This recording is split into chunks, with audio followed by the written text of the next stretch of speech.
Hello ladies and gentlemen, boys and girls from around the world, it's Relic with Relic Gaming, and once again we're in the wonderful world of Minecraft.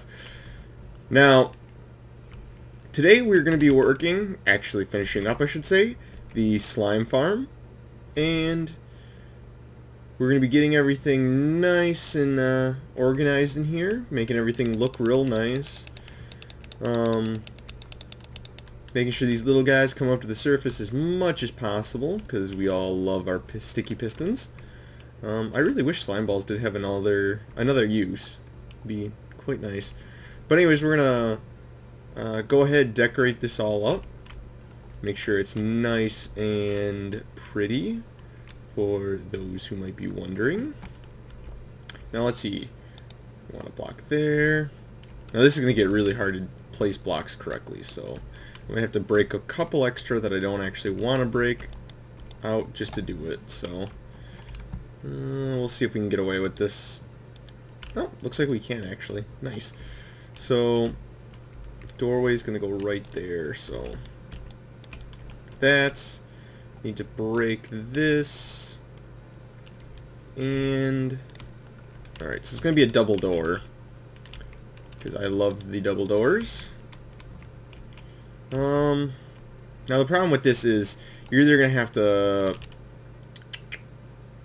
I'll just use cobble in the meantime, you're either going to have to step up to get to the door, or the door is going to have to come down. So I think what I'm going to actually do is, because you're coming down like this, I think what it should be is at least this interior section right here should be converted to a flat section, and then maybe once you get in here you can step up, or alternatively I can just remove all these all together and just make it all normal looking, I guess, and go with the just go with like a regular floor like that.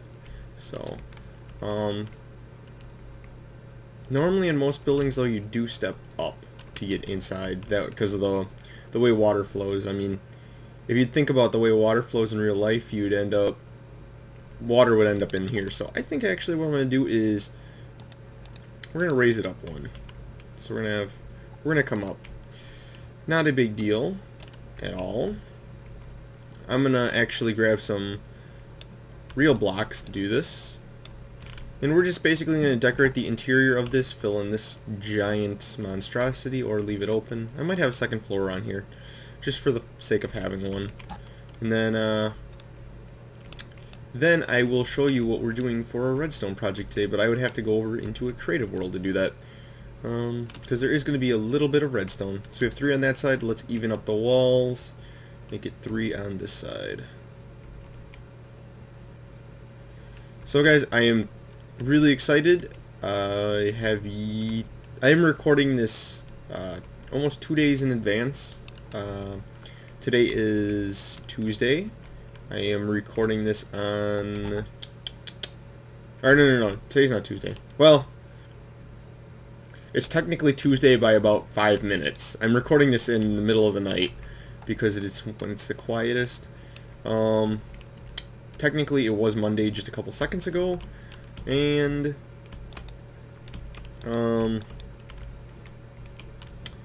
just ended up deciding, hey, I'm gonna record. It's quiet, I'm in the mood to record.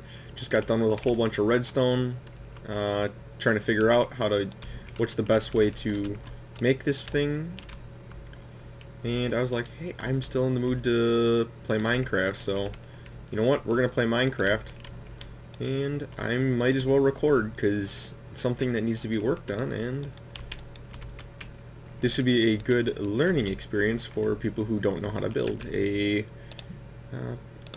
timer slash whatever the heck I'm thinking. Guys, tell me what I'm thinking, please, because I can't think of it for the life of me. So I know one of these I want a window. I think I should actually carve this out just a little bit more. Make it a little more rocky, maybe. We can always replace this with like half slabs or something, or fill it in with gravel. Gravel might, grass might look nice. I don't know, grass really wouldn't fit there, but it might look nice to have it there. So let's see, if we're coming up, the window technically should be up here. And this should be a stair. Dun, dun, dun. Same thing goes with this. Granted, this wall I think I'm going to keep solid.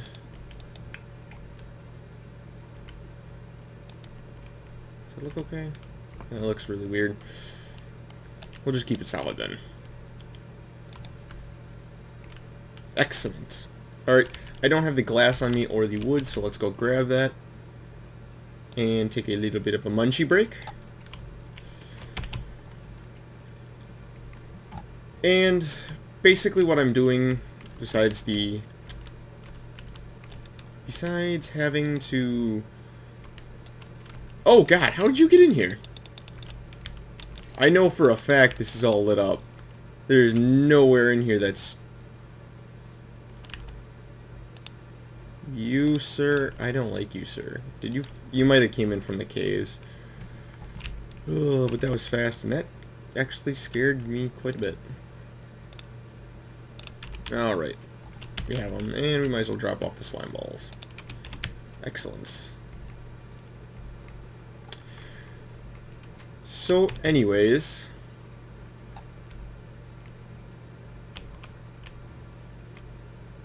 For whatever reason, I thought I saw a name over there. And I'm the only one on the server, so I'm seeing things, guys. Going absolutely batty. And up we go. There's that. We're going to have to change this staircase over here a little bit. Once again, not a big deal. It basically is just going to have to come in one more like that. This guy... And this guy, for that matter. We're gonna have to change. And the slime balls can, or slimes can actually get out of there. We can't allow that to happen. So we could go like that. We could put a fence gate. We could just put a general fence. See how just a fence looks.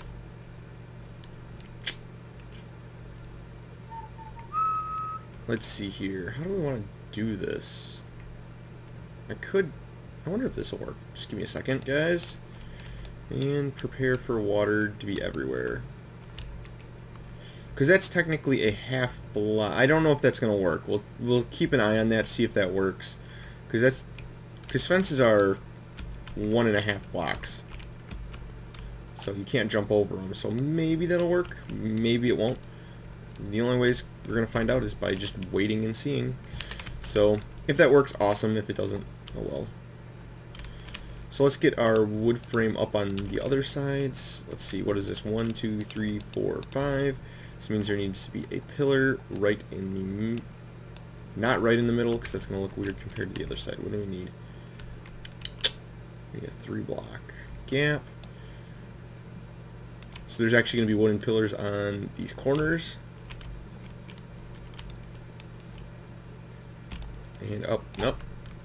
Gotta take down the roof again. Bringing down the roof, guys. That's how we do it on this show. That is not the block I wanted to place. I'm trying to think of it. I didn't have to take that block out. What am I doing? I don't know. Oh yeah, I did, because I had to jump up. I don't think I can... Yeah. I remember why I was doing this. I can't wait till 1.4 when I can place... logs a lot easier. Alright. Here's that. Here is where all our circuitry is going to go behind this wall, so we'll just get that taken care of. This can get taken care of real quick. There's going to be gravel up here, isn't there? Gravel up here? Yes, of course. But of course there's gravel. What else would there be? Alright, anyways. Anyways. Oh, they can't get through. Awesome. Haha. My plan has succeeded. Alright, well, in the meantime, while I'm building this, I might as well tell you guys a little bit of a story. This is going to be dating back to my high school career. Now, I don't know how many of you guys play sports, but I sure did during high school, and basically what it amounted to was I was a runner. I did cross country and track, and then during the winter season I would do wrestling as a cross training for track and stuff, which I thought, you know, wrestling's good exercise. It's probably one of the hardest sports I've ever done, and in fact I was completely right, and it is the hardest sport I have ever done. Now normally I'm not very, how to put it, aggressive type person. I took several years of martial arts training, and I used to be a really, really obnoxious kid who would like take his anger out on anyone and anything, whatever. I wasn't a bully, but I wasn't exactly I didn't have any how to put it, I didn't have any anger restraints. Like, I couldn't control my anger when I was really young,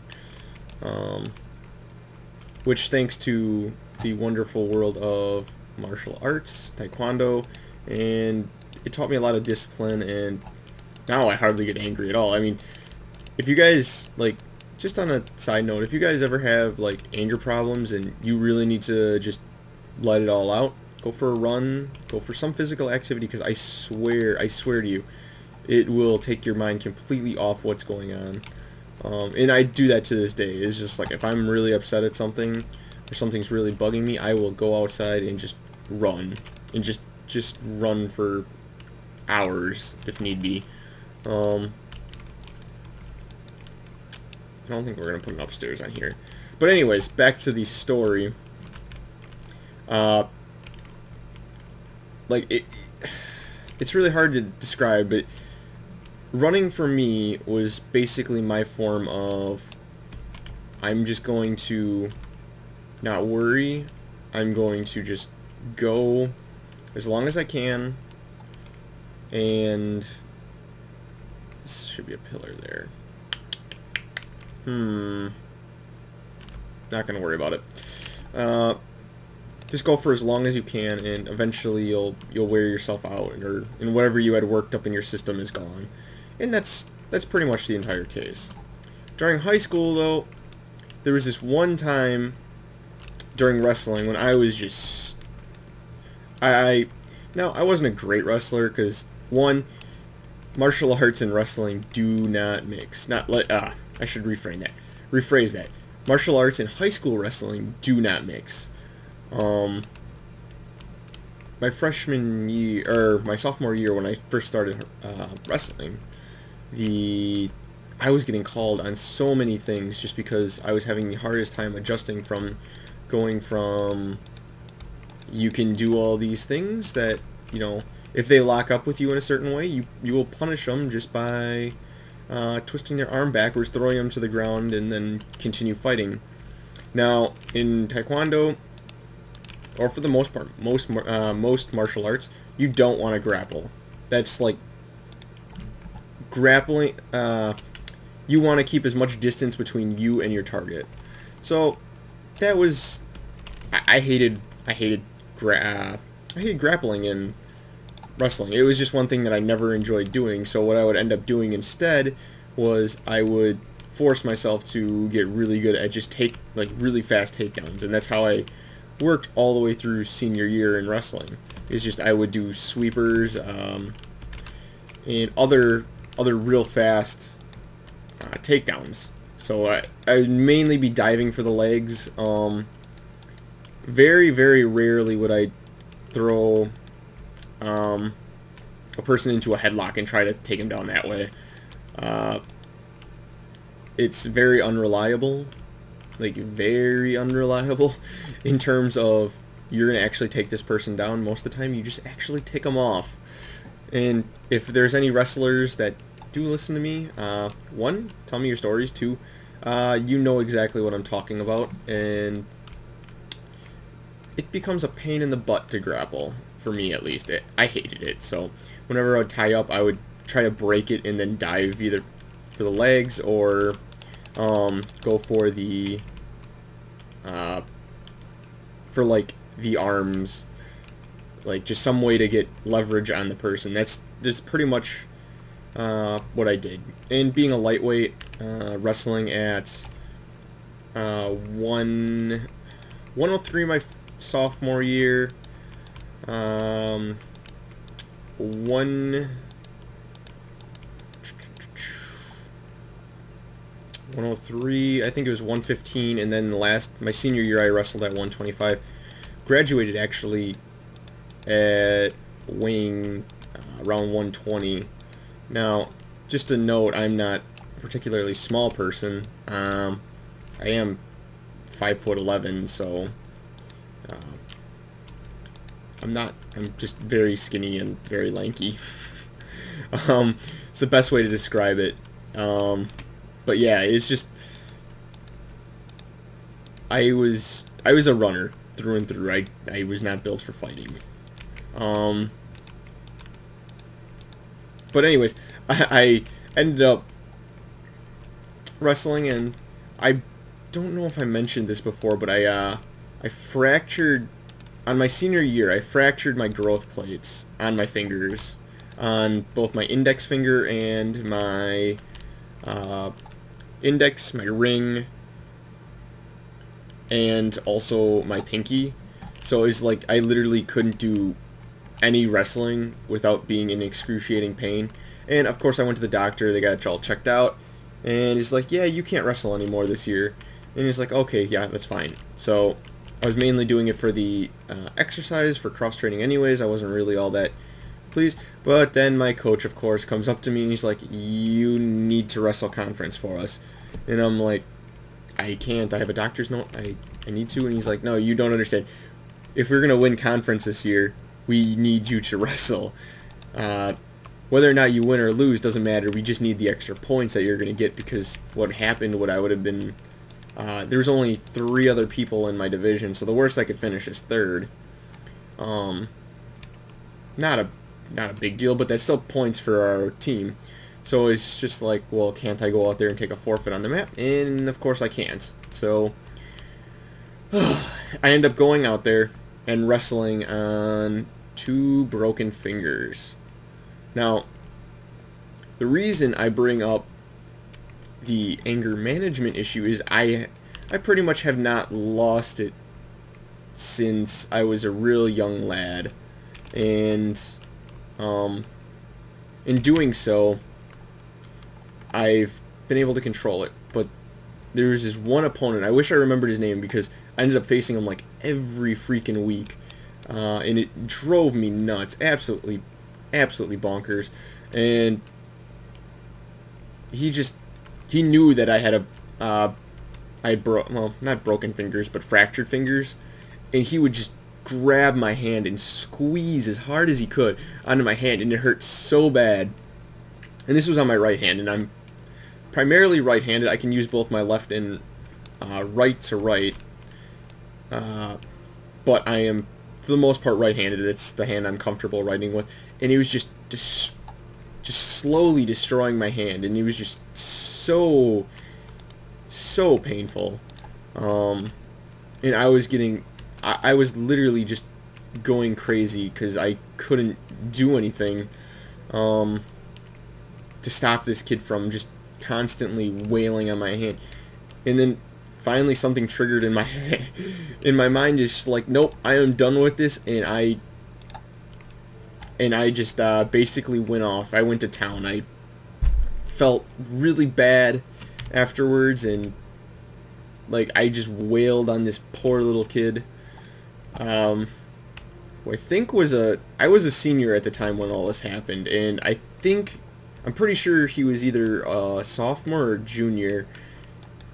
And I just went to town on it, not like punching him and stuff, but I put him in a hold that's called the banana splits, or is what we called it. And basically what it is you're locked up, or you have the person locked up. You're pulling on one of his legs with your arms, and you're arching back, and you have his legs. I'm actually making hand motion, so I'm sorry if I'm not doing anything. I wish this should be like a video thing, because you're pushing down with your legs, you're arching, and you're actually just pulling his groin like apart and trying to get him to submit. And I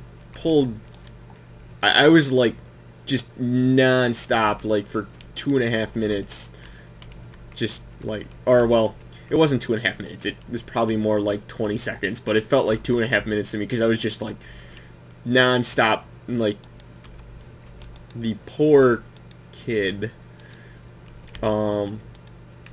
just the scream was not something, like immediately after that happened, I felt so bad, and I went up to the guy and I was like, I'm so sorry, and yeah, it just was not a fun match for me at all, because but man, he knew I had fractured fingers, and he was purposely going for him, and that irks me so bad, because he was it still kind of hurt.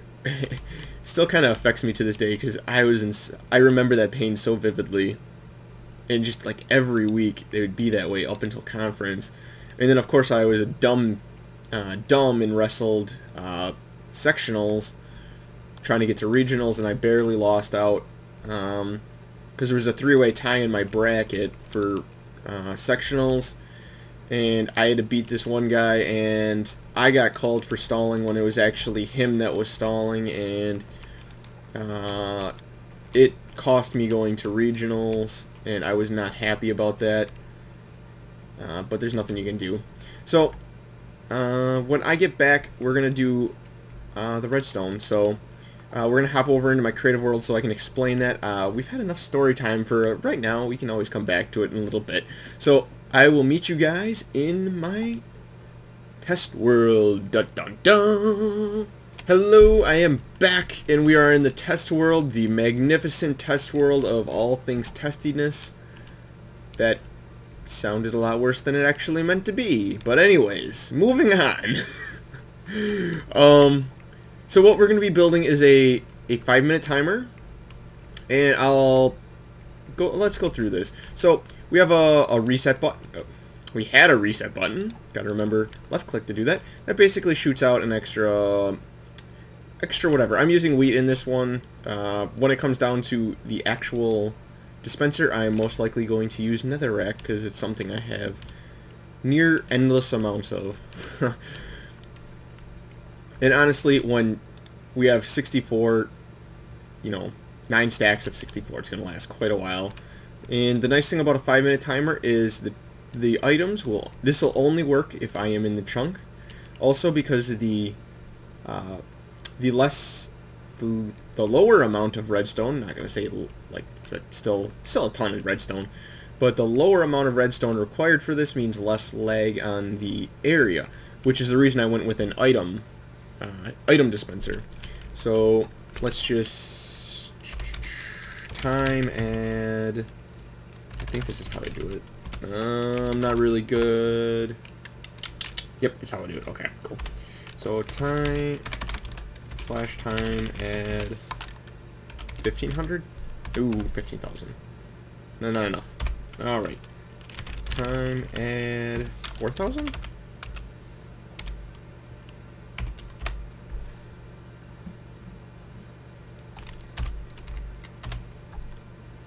There we go. We can see again. I just want to make sure it's bright enough for you guys to see. So, basically what this pressure plate activates this torch.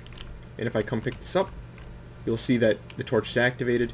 Now this sends a signal back to this. It's an inverter. This inverts the signal, which goes into that block right there. This block has a redstone torch, which is right here. And the reason this needs to be inverted is so that it actually fires. Otherwise, it's not going to fire. This is our reset button. Basically, this is how we're going to troubleshoot and start the system. And that basically, the power comes from here, gets that redstone, goes into the repeater, goes into the dispenser. Easy enough for that. This is an RS NOR latch.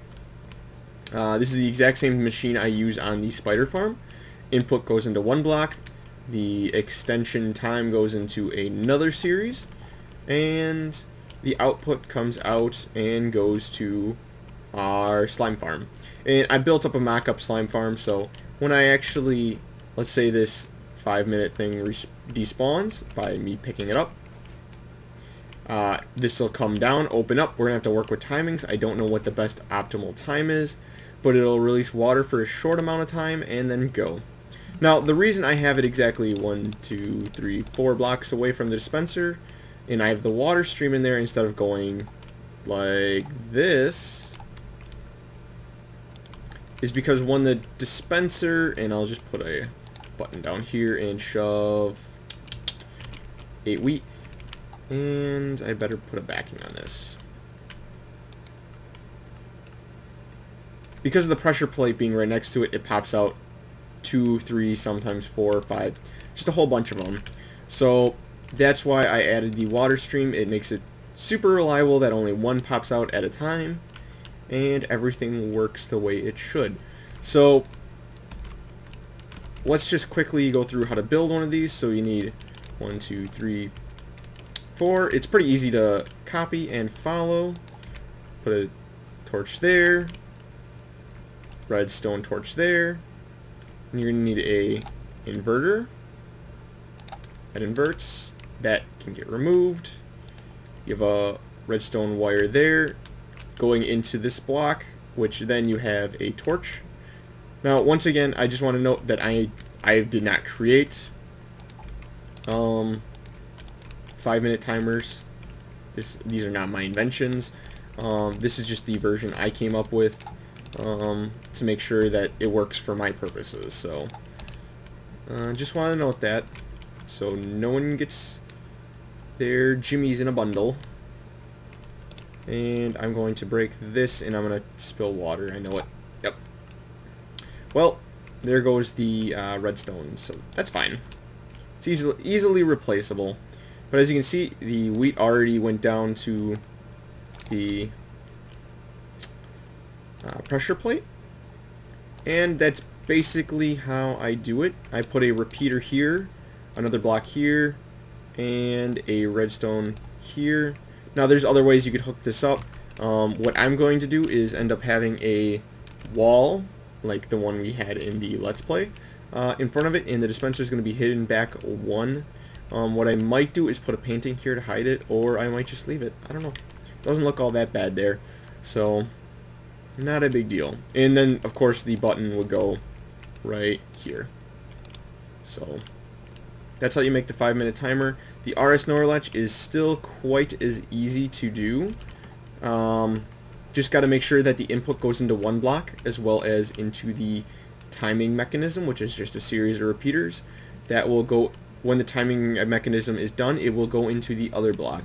And basically, it's just there and there. Just make sure you have a 3-gap space right there, and 2 torches like that. And that's pretty much it. Output comes out right here and goes to whatever you have, and that's how you create a delay. So I'm going to hop back on the single player world and work on this, and when it's all done I will bring you guys back. Hopefully you see how it's done and enjoy this little short tutorial on how to do that. So I will be right back. Alright, ladies and gentlemen, I am back, and I have it all set up and done in the test world. You see grass over here? That's right, we are right on the edge of the mountain. Like if I were to break one of these blocks, you would see the town. So everything is hooked up and working just fine. I need to eventually take this output and go down to the slime farm with it. That's going to be something I do another night, because it is getting quite late, and I believe I'm running out of time on the episode because storytelling time took forever. But anyways, yeah, I used wool just to help you guys visualize this a little bit better. So here's the input: white's input, black's output. Input, you run another relay all the way through to send this signal, does its weaving pattern all the way back to this block, which is your output, and it we'll switch this output, and this will become on. Or, well, when this input initially arrives, this will turn off, this will become on, this will actually become an off, which eventually somewhere along the line we're going to have to invert this, I believe. We're going to have to invert this. I might be wrong. I'm not down there to look at it. Actually, no, we don't have to invert it because the piston's already active, and that's the state we want them in.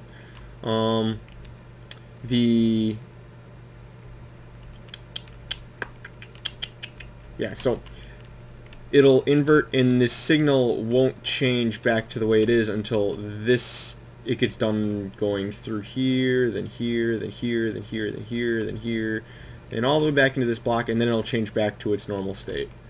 And then that'll happen every time this block despawns, which will automatically trigger another block to be sent to this pressure plate. All we need really is a pulse just to get the entire system working on its own. So I can't really show you guys too much, but just pretend this is your the tower. So when this thing despawns, it'll turn on. See how this state is now flipped? This has become off, this has become on. Now it's not going to change until it gets all the way through the RS NOR latch, which it's starting to work its way through, and boom, back to being off. So that is all that is. And guys, thank you for watching. This is RelleK with RelleK Gaming. Please leave comments, subscribe. Let me know how you guys had, if you did any sports or anything, or if you'd like to hear me talk about something. You can definitely make that arrange. This will just automatically go. In the meantime, here's our manual reset button, which will shoot one out over there until I had to get the thing started. Alternatively, if you don't want to add the button, you don't have to. You can get away with just wiring this up directly to this dispenser, throwing something on the pressure plate, and then it'll just go from there. So, but just in case this ever runs out and I don't have the button, I can just fill this back up, hit the button, and be sure that it's all good to go. So thanks guys for watching. This is RelleK with RelleK Gaming, and I am out of here. Night guys.